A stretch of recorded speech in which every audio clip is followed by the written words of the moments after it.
একটা এই যে কুলিং ফ্যান, হ্যাঁ, রেডিয়েটরের যে কুলিং ফ্যান তার ভিতরে কেমন হয় এই যে এমন। আর আমার এখানে আমি খুলছি এটা, এই যে এই জিনিসটা কয়েল, এটা হচ্ছে পিওর কপার কয়েল।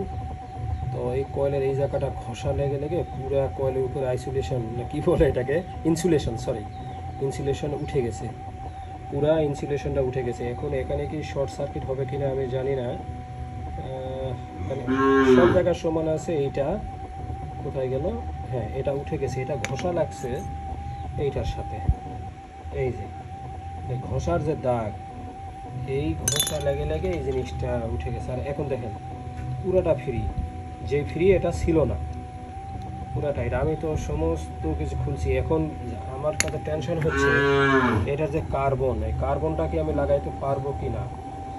কার্বন পুরো বাঁকা হয়ে বের হয়ে গেছে, এই কার্বনটা লাগানো এখন আমার জন্য টাফ।